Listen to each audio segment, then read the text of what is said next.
So Pesach's been over for about a week now, but in a way, it still feels like I was eating the afikomen just yesterday. Probably because that's when I found it. So I got a flip phone recently, and people claim that it's a really lousy phone, but I actually discovered that they're absolutely right. The flip phone has three unique volume settings: stuck in a well, soundproof, and sign language. The most useful thing you can do with a flip phone is to return it to the store. Texting's super hard because there's no keyboard. So in order to save myself time, I made up my own acronym. It's the letter I, and it can be used as a response to any text. I, as in, I'm about to throw this flip phone out the window. I was thinking of getting myself a smartphone, but after learning some Musser, I realized, what do I need a phone with internet for? I can just use my wife's. Which reminds me, my wife really wants me to get a haircut. Well, she really wants me to do a lot of things, but if you want to hear about that, you're going to have to join the Zoom meeting with me and my therapist tomorrow. So she wants me to get a haircut, and she didn't tell me she wants me to get a haircut, but I can tell by the way she keeps on stuffing hats on my head. I never like going to the barber because I'm always getting stuck behind that lady who brings every single one of her kids to get haircuts. You know, the 10-year-old down to the fetus. Can you explain this to me? Why do kids need to get a professional haircut? Kids are supposed to look like a mess with twigs in their hair and mud on their cheeks and 3 out of their 4 teeth chipped. Back when I was a kid, my mom gave me haircuts, or should I say head cuts. She gave me haircuts with the same knife she was using to cut the potatoes for potato kugel.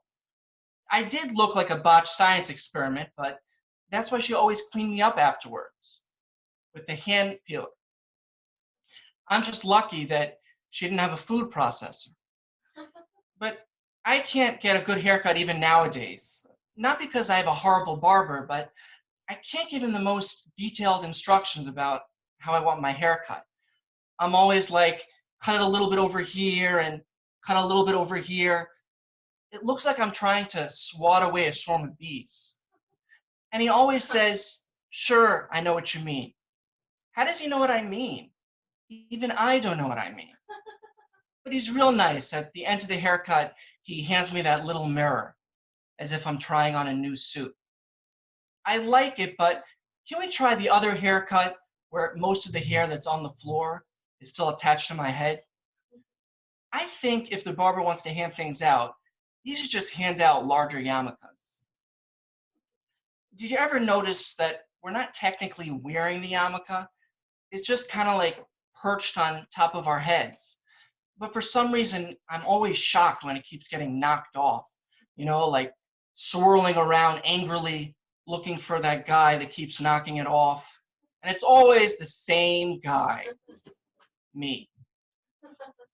I think that all the Jewish head coverings, you know, the velvet yarmulke, the kippah sruga, the black hat that's turning green, etc., they all came about because Jews were just trying to find a way to keep their yarmulkes on. And the crazy thing is, I don't know why guys who wear bobby pins on the yarmulke are considered the frommest group. I mean, they're the ones that are actually wearing it. I just want to share with you a really inspiring story that I heard over this past Pesach. So there was this father who got super drunk by the Seder. And he was reading the Haggadah, and by the way, you would never know he was drunk, aside from the fact that he was standing on the table. And he's talking about Makas B'charis, and his little girl pipes up, Tati, do good people also die? And he says, yeah, sure, all the time. My own father died. And she goes, Zadie's dead? I thought you told me he went upstairs. And he explains, yeah, I meant he went up to heaven. Heaven is upstairs. So the little girl thinks for a second, and then she asks, Tati, if upstairs is heaven, It's downstairs. And he looks her right in the eye and says, downstairs is where mommy's mother's going.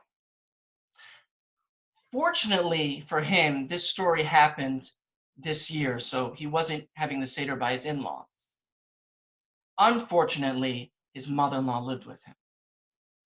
So I want to stay longer, but I have to go and throw my flip phone out the window. But everyone stay safe, and you can follow me on Instagram or YouTube. Okay.